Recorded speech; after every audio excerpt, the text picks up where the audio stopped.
안녕하세요. 오늘 저희가 좀 깊이 파고들 자료는요, 이 한국 전기차 산업의 지금 상황, 그리고 앞으로의 전략, 이런 최신 기사들입니다. 네, 최근에 전기차 수출이 16개월 만에 반등했다, 이런 좋은 소식도 있긴 한데, 또 동시에 중국 전기차 공세라던가, 아니면 미국 관세 정책, 이런 만만치 않은 문제들도 있잖아요. 네, 맞습니다.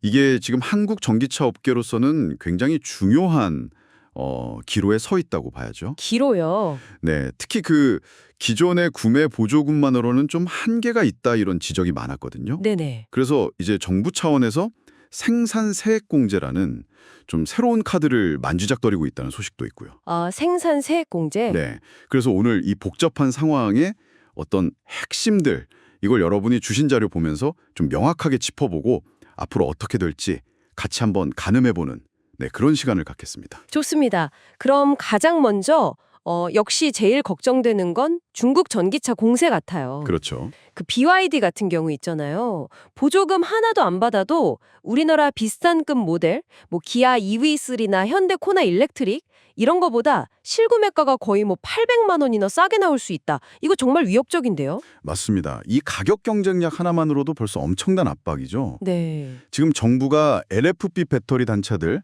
여기에 이제 보조금을 좀 줄이려고 에너지 밀도니 재활용성이니 이런 기준을 쓰고는 있지만 사실 이것만으로는 좀 역부족이다 이런 위기감이 커요. 아, 그걸로 맞기에는 좀 부족하다는 거군요. 네.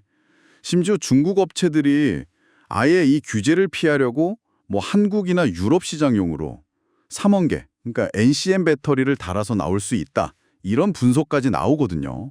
아, 예, 배터리를 바꿔서요. 네.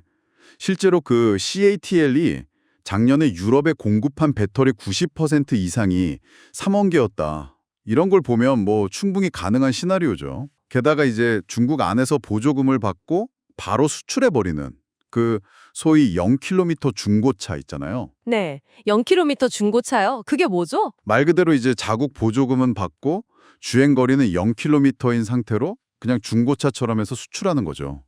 일종의 편법인데. 아, 사실상 보조금 받은 신차를 중고로 속여서 파는 거네요.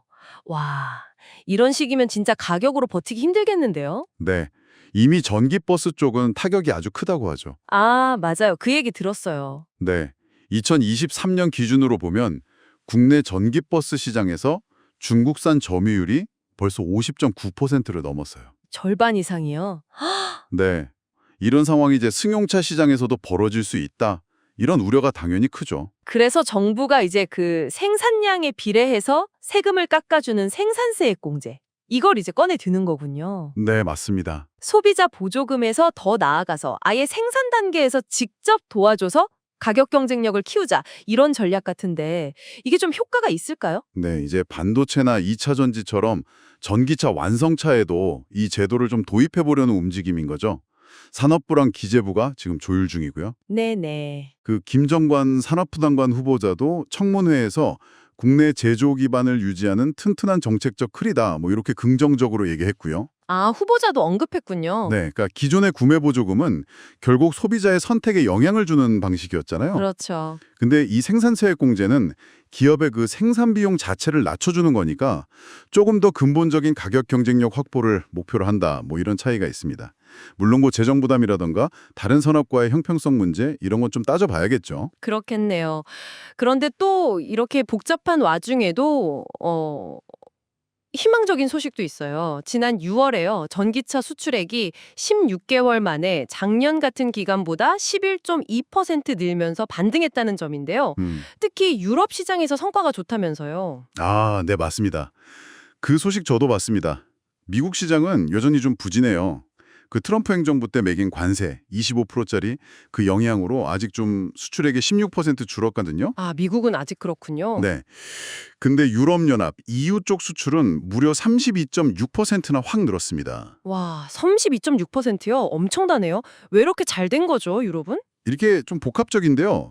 일단 EU가 탄소 배출 규제를 엄청 강하게 하잖아요. 네, 그렇죠. 그리고 이제 우리 기업들이 내놓은 캐스퍼 EV나 EV3 같은 신차들이 상당히 경쟁력이 있고요.